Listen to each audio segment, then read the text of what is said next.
Welcome to 4 Sides TV. రాజకీయాల్లో ఎవరు కొడితే దిమ్మ తిరిగి మైండ్ బ్లాక్ అవుతుందో వారే ప్రధాని నరేంద్ర మోడీ. ప్రస్తుతం దేశవ్యాప్తంగా మోడీ మేనియా నడుస్తోంది. గత 2 సార్లు దేశంలో భారీ మెజారిటీతో గెలిచి తన సత్తా ఏంటో నిరూపించుకున్నారు. తాజాగా దేశవ్యాప్తంగా సార్వత్రిక ఎన్నికల కోలాహలం నెలకొంది. ఈసారి కూడా ఎన్నికలు జరిగే రాష్ట్రాల్లో కదం తొక్కేందుకు సిద్ధమయ్యారు. ఈసారి కూడా లోక్సభలో భారీ మెజారిటీతో విజయం సాధించే దిశగా ఆయన ప్రణాళికలు చేస్తున్నారు.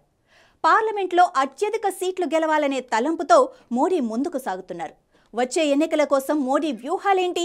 ఆయన ఎలాంటి ప్లాన్లు అమలు చేస్తున్నారు? ఆయన పాటిస్తున్న సక్సెస్ సూత్రాలేంటి? ఆ ఫార్ములాలు ఈసారి ఎన్నికల్లో ఫలితాలనిస్తాయా? Let's watch this story.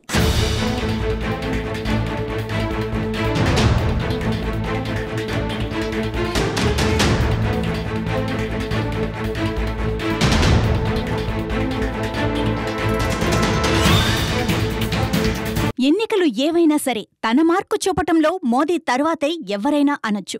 ఒక్కసారి ప్లాన్ చేశాడా దాంట్లో మెజారిటీ స్థానాల్లో గెలుపు ఖాయమని చెప్పొచ్చు.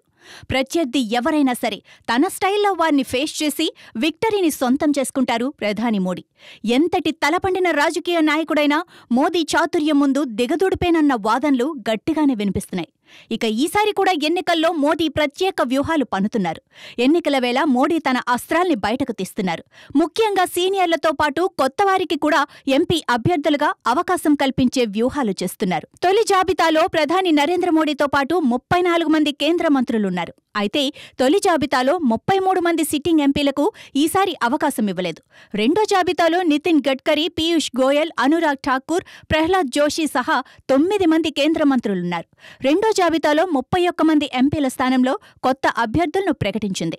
మొత్తంగా బీజేపీ ఇప్పటి వరకు 265 లోక్సభ స్థానాలకు అభ్యర్థులను ప్రకటించింది.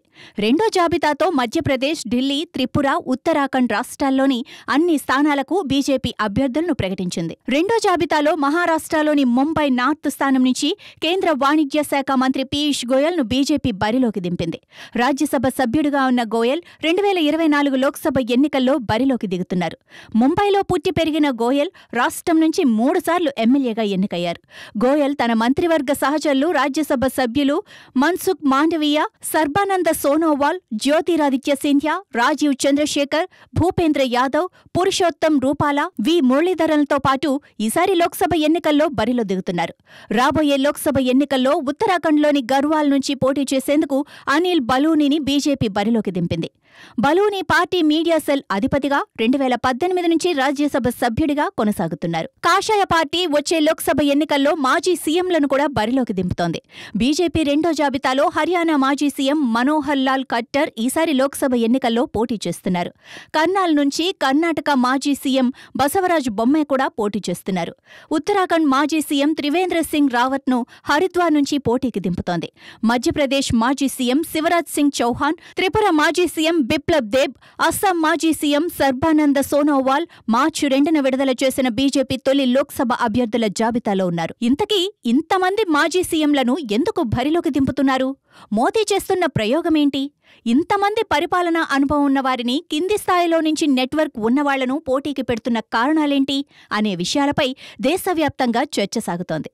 దీనిపై రాజకీయ విశ్లేషకులు, నిపుణుల నుంచి వస్తున్న స్పందన సానుకూలంగానే ఉన్నాయా అంటే అవుననే సమాధానం వినిపిస్తోంది. సో మోడీ ప్లాన్ వర్కౌట్ అవుతుందన్న టాక్ వినిపిస్తోంది. ప్రధాని మోడీ నిర్దేశించుకున్న 370 సీట్ల టార్గెట్ను చేరుకోవటానికి ఎన్నికలు జరిగే రాష్ట్రంలోని సీనియర్లు ఎంతో ముఖ్యం. అనుభవం ఉన్నవారికి గ్రౌండ్ లెవెల్లో మంచి గ్రిప్ ఉంటుంది. ప్రతి చిన్న నాయకుడితో కూడా వారికి ప్రత్యక్ష అనుబంధం ఉంటుంది. ఆ నాయకులు వారి వారి అనుచరులతో ఓట్లు పడేలా చేయటంలో దిట్ట అనే వాదన కూడా ఉంది. అందుకే ఎక్స్పీరియన్స్ క్యాండిడేట్లను ఈసారి ఎన్నికల్లో దింపుతున్నారు. ఆయా రాష్ట్రాల్లో వారికున్న నెట్వర్క్ను పూర్తి స్థాయిలో యూజ్ చేసుకుని మోడీ అనుకున్న లక్ష్యాన్ని చేరుకునే ప్రణాళికతో ముందుకు సాగుతున్నారు. ఇలాంటి అంచనాలు వేయటానికి మోడీ మైండ్లో మరో అంశం కూడా ఉన్నట్లు కొన్ని వాదనలు వినిపిస్తున్నాయి. కాంగ్రెస్లోని చాలా మంది సీనియర్లు పార్లమెంటు ఎన్నికల్లో పోటీ చేసేందుకు విముఖత చూపుతారని టాక్. అందుకే చాలా చోట్ల సీనియర్ల కుమారులను హస్తం పార్టీ ఈసారి రంగంలోకి దింపుతోంది. ఉదాహరణకు కొన్ని రాష్ట్రాల్లో పోటీ చేస్తున్న కాంగ్రెస్ అగ్రనాయకుల కుమారులు గౌరవ్ గొగోయ్, వైభవ్ గెహ్లట్, నకుల్ నాద్లు వీరిని విజయం వరిస్తుందా అంటే డౌటే అని గ్రౌండ్ రిపోర్టులు చెబుతున్నాయి. ప్రస్తుతం దేశం మొత్తం నమో మోదీ జపమే చేస్తోందని చెప్పవచ్చు. మోదీ చరిష్మా ముందు ఏ రాజకీయ చాణక్యత పండే అవకాశాలు ప్రస్తుతానికైతే కనిపించడం లేదు. మోదీ వ్యూహాలు, ప్రణాళికలు ప్రతిపక్ష నాయకులకు నిద్ర లేకుండా చేస్తున్నాయి. ఒక్కసారి మోడీ డిసైడ్ అయితే ఆ ప్రణాళిక ముందు ఎవ్వరైనా తగ్గాల్సిందే. ఈసారి ఎలక్షన్లలో కూడా మోడీకి విజయం నల్లేరు మీద నడకే అంటున్నారు.